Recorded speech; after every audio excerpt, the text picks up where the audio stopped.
ಜನದಾಹಿ doctors ಈಗಾಗಲೇ ಸುವರ್ಣ news ಒಂದು sting ಮಾಡಿತ್ತು. ಕೆಸಿ ಜನರಲ್ ಆಸ್ಪತ್ರೆಯ ವೈದ್ಯ ಡಾಕ್ಟರ್ ರವಿಕುಮಾರ್ ಅವರ ಅವ್ಯವಹಾರವನ್ನು ಬಯಲಿಗೆಳೆದಿತ್ತು. ಹಾಗೆ ಈಗ ಆ ಕುರಿತಾಗಿ ಮತ್ತು ಸರ್ಕಾರಿ ಆಸ್ಪತ್ರೆ ಮತ್ತು ವೈದ್ಯರ ನಡೆಸುವಂಥ ಒಂದು ಭ್ರಷ್ಟಾಚಾರದ ಬಗ್ಗೆ ಗಮನ ಸೆಳೆಯೋದಕ್ಕೆ ನಾವು ಸ್ವತಃ ಆರೋಗ್ಯ ಸಚಿವರಾದಂಥ ಯು ಟಿ ಖಾದರ್ ಅವ್ರ ಜೊತೆ ಕೂತಿದ್ದೀವಿ. ಖಾದರ್ ಅವರೇ, ಈ ಹಿಂದೆ ಒಂದು ಈ ಖಾಸಗಿ ಆಸ್ಪತ್ರೆಗಳ ನಿಯಂತ್ರಣಕ್ಕೆ ಒಂದು ಮಸೂದೆಗೆ ಅಂಗೀಕಾರ ಸಿಕ್ತು. ಆದರೆ ಕಳೆದ 10 ವರ್ಷಗಳಿಂದ ಕೂಡ ಆ ಮಸೂದೆಯ ಯಾವುದೇ ನಿಯಮಾವಳಿಗಳನ್ನು ರೂಪಿಸುವಲ್ಲಿ ಯಾವುದೇ ಆರೋಗ್ಯ ಸಚಿವರು ಮನಸ್ಸು ಮಾಡಲಿಲ್ಲ. ತಾವು ಅದ್ರ ಬಗ್ಗೆ ಏನಾದ್ರು ಮನಸ್ಸು? ಇದ್ರ ಬಗ್ಗೆ ನಾವು ಈಗಾಗಲೇ ಚರ್ಚೆ ಮಾಡಿದ್ದೇವೆ. ಯಾಕಂದ್ರೆ ನಮ್ಮದು ಇವತ್ತು ನಿಯಮ ಇದೆ, ಅದು ಸ್ಟ್ರಿಕ್ಟ್ ಆಗಿ ಆಕ್ಷನ್ ತಗೊಳ್ಳುವಂತ ಒಂದು ಅವಕಾಶ ಅದರಲ್ಲಿ ಇಲ್ಲ. ಆದಾಗ ಮತ್ತೆ ನಾವು ಇವತ್ತು ಬಹಳಷ್ಟು ಕಡೆ ಇವತ್ತು ಮೆಡಿಕಲ್ ನೆಗ್ಲಿಜೆನ್ಸ್ ನೋಡ್ತಾ ಇದ್ದೇವೆ. ಅಥವಾ ಸಂಬಂಧಪಟ್ಟಂತ ಈ ಒಂದು ವ್ಯವಸ್ಥೆ ನೋಡ್ತೇವೆ, ಜನಸಭೆ ತೊಂದರೆ ಆಗುವ ಇದನ್ನ ನಾವು ಕೂತ್ಕೊಂಡು ನಾವು ಒಂದು ಅದಕ್ಕೆ ಒಂದು ಸೂಕ್ತವಾದ ಒಂದು ಕಾನೂನು ಅಥವಾ ರೂಲ್ಸ್ ಮಾಡ್ಬೇಕಂತ ಇದೆ. ನಮ್ಗೆ ಇವತ್ತೇನಾಗಿ ಹಲವಾರು ವರ್ಷಗಳಿಂದ ನಮ್ಗೆ ಒಂದು ನೀವು ಹೇಳಿದಾಗೆ ನಮ್ದು ಪೊಲೀಸಿಂಗ್ ಕೆಲಸವೇ ಜಾಸ್ತಿ ಇತ್ತು. ಎಲ್ಲಿ ಪೊಲೀಸಿಂಗ್ ಸರಿದಾರ ಇಲ್ವೋ ನೋಡ್ದೆ ಆಯ್ತು, ಅಲ್ಲಿ ರೇಡ್ ಮಾಡೋದು ಇದು ಮಾಡೋದು ಅಂತೇಳಿ. ಇದರ ಮಧ್ಯದಲ್ಲಿ ನಾವು ಈ ಎಲ್ಲ ವಿಚಾರ ಬೇರೆ ಬೇರೆ ಪ್ರೋಗ್ರಾಮ್ ನಮ್ಮ ಸರ್ಕಾರ ನಮ್ಗೆ 22 ಕಾರ್ಯಕ್ರಮ ಕೊಟ್ಟಿದೆ. 22 ಕಾರ್ಯಕ್ರಮ ನಾವು ಜೀವ ಮಾಡಿ ಇವತ್ತು ನಮ್ಮ ಸಮಾಜಕ್ಕೆ ಅರ್ಪಿಸುವಂತ ಜವಾಬ್ದಾರಿ ಇವತ್ತು ನಮ್ದು ಆಗ್ತಾ ಇದೆ. ಅದು ನಮ್ದು ಅದು NRHM ಬೇರೆ ಬೇರೆ ನಮ್ಮ ಪ್ರೋಗ್ರಾಮ್ಸ್ ಬರೋ ಸಂದರ್ಭ ಅದನ್ನು ಕೂಡ ನಾವು ಅತ್ಯುತ್ತಮವಾಗಿ ನಿಭಾಯಿಸುವಂತ ಕೆಲಸ ಆಗಬೇಕು. ಇನ್ನು ಬಹುಶಃ ನಮ್ಮ ಇಲಾಖೆಯಲ್ಲಿ ಇವತ್ತು ಸಮಸ್ಯೆ ನಮ್ಮ ನರ್ಸಿಂಗ್ನವರು ಪರ್ಮನೆಂಟ್ ಮಾಡಬೇಕಂತ ಯೋಜನೆಗಳಿದೆ. ಅದೇ ರೀತಿ ನಮ್ಮ ಆಯುರ್ವೇದಿಕ್ನವರಿಗೆ ಶಾರ್ಟ್ ಟರ್ಮ್ ಕೋರ್ಸ್ ಕೊಟ್ಟು ಅವ್ರನ್ನು ಕೂಡ ನಾವು ಬಳಸಿಕೊಂಡು ಈ ಗ್ರಾಮೀಣ ಮಟ್ಟದಿರುವಂತಹ ರೋಗ ಆರೋಗ್ಯಕ್ಕೆ ಸಂಬಂಧ ಸಮಸ್ಯೆ ಬಗೆಹರಿಸುವಂತದ್ದು. ಆರೋಗ್ಯ ಇಲಾಖೆ 2 ಸಚಿವರು ಬೇಕಾಗುತ್ತೆ. ಈಗ ಒಂದು ಮೆಡಿಕಲ್ ಎಜುಕೇಶನ್ ಮಾಡಿ ಸಮಸ್ಯೆ ಎಲ್ಲಾ ಯೋಜನೆಗಳಿದೆ, ಆದ್ರೆ ವ್ಯವಸ್ಥಿತವಾಗಿ ಅದು ಕಾರ್ಯರೂಪಕ್ಕೆ ವ್ಯವಸ್ಥೆ ಇದೆ. ಇನ್ನಷ್ಟು ನಾವು ಸ್ಟ್ರೀಮ್ ಲೈನ್ ಮಾಡಿ ಚೆನ್ನಾಗಿ ಮಾಡಿದ್ರೆ ಇನ್ನಷ್ಟು ಅತ್ಯುತ್ತಮವಾಗಿ ಇವತ್ತು ಮಾಡುವಂತ ಅವಕಾಶ ಇದೆ. ಸರ್ಕಾರಿ ಆಸ್ಪತ್ರೆಗಳ ಈ ಒತ್ತಡವನ್ನ ಕಡಿಮೆ ಮಾಡಕ್ ಸಾಧ್ಯ ಅಲ್ವಾ? ಇಲ್ಲ, ಖಂಡಿತವಾಗಿ ಖಾಸಗಿ ಆಸ್ಪತ್ರೆಯನ್ನ ವಿಶ್ವಾಸಕ್ಕೆ ತೆಗೆದುಕೊಳ್ಳೋದಕ್ಕೆ ಸರ್ಕಾರಕ್ಕೆ ಸಾಧ್ಯ ಆಗ್ತಾ ಇಲ್ವಾ?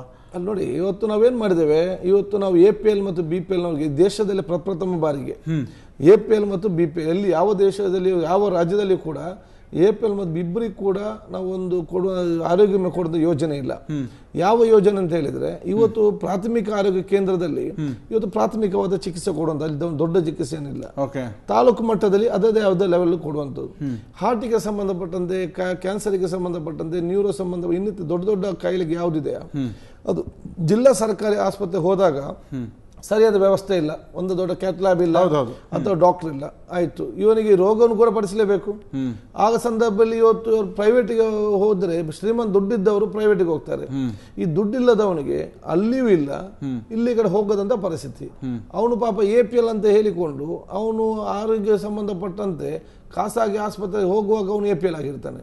ಅಲ್ಲಿ ಬಿಲ್ ಕಟ್ಟಿ ಹೊರಗೆ ಬರುವಾಗ ಅವನು ಕೂಡ BPL ಆಗುವಂತ ಪರಿಸ್ಥಿತಿ ಆಗ್ತದೆ. ಇದನ್ನು ಇವತ್ತು ತಪ್ಪಿಸಬೇಕಂತ ಹೇಳಿಕೊಂಡು ನಾವು APL ನವರು ಕೂಡ ಇವತ್ತು ಆರೋಗ್ಯ ವಿಮೆ ಕೊಡುವಂತ ಯೋಜನೆ ನಾವು ಇವತ್ತು ಮಾಡಿದ್ದೇವೆ. ನಾವು 10% ಕಟ್ಟಬೇಕು. ಒಂದು ಹಾರ್ಟ್ ಆಪರೇಷನ್ ಆಗಿ 1.5 ಲಕ್ಷ ಆದ್ರೆ ಎಷ್ಟು ಪೇ 10,000, 2 ಲಕ್ಷ ಆಗುದಾದ್ರೆ ಎಷ್ಟು ಪೇ 20,000.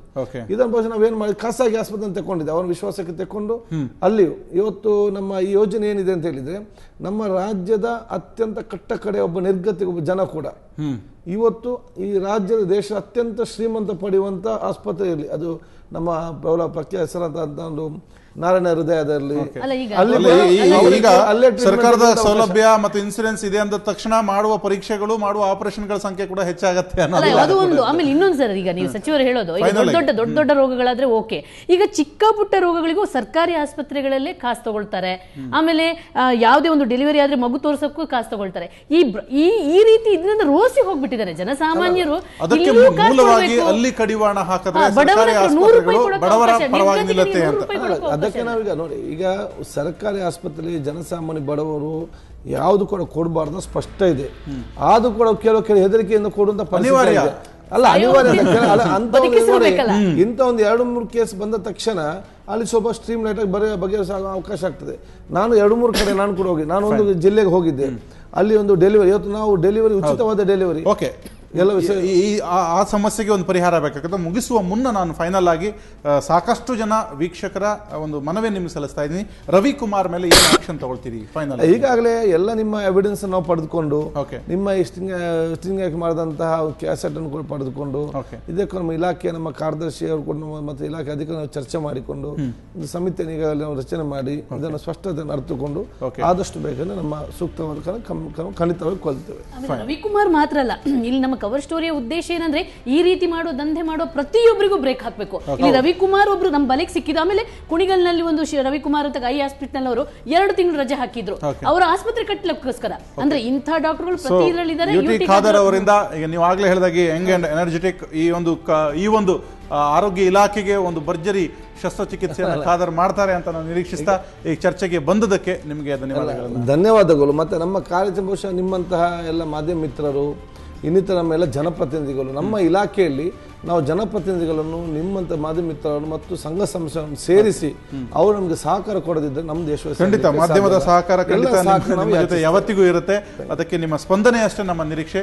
Thank you Vijayalakshmi. ನಿಮಗೂ ಕೂಡ ಒಂದು ಅದ್ಭುತವಾದಂತಹ ಪ್ರಕರಣವನ್ನ ಸಮಾಜದ ಪರವಾಗಿ ಏನಂದ್ರೆ ಜನ ಕೂಡ ನೇರವಾಗಿ ಬಂದು ದೂರು ಕೊಡಬೇಕು, ಅದನ್ನ ಸಹಿಸಿಕೊಳ್ಳೋದಲ್ಲ. ಜನರು ಅಷ್ಟೇ ಇಲ್ಲಿ ಪ್ರಮುಖವಾಗಿ ಗಮನಿಸಬೇಕಾದದ್ದು, ಜನರು ಅಷ್ಟೇ ಸಹಿಸಿಕೊಳ್ಳೋದನ್ನ ಬಿಟ್ಟು ಈಗ ಒಂದು ಯಂಗ್ ಅಂಡ್ ಎನರ್ಜೆಟಿಕ್ ಸಚಿವರಿದ್ದಾರೆ, ಅವರಿಗೆ ಅವರು ಆಗಲೇ ಹೇಳಿದ್ದಾರೆ ನೇರವಾಗಿ ನಮಗೆ ದೂರನ್ನ ಸಲ್ಲಿಸಬಹುದು ಅಂತ, ಅದನ್ನ ನೀವು ಬಳಸ್ಕೊಳ್ಳಿ ಅನ್ನುವಂಥ ಮಾತನ್ನ ಕೂಡ ಹೇಳ್ತಾ ಈ ಹೊತ್ತಿನ ಈ ಒಂದು ವಿಶೇಷವಾದಂಥ ಚರ್ಚೆಯನ್ನ ಮುಗಿಸ್ತೀವಿ. ನೇರ ದಿಟ್ಟ ನಿರಂತರ ಸುದ್ದಿಗಾಗಿ ನೋಡ್ತಾ ಇರಿ ಸುವರ್ಣ ನ್ಯೂಸ್.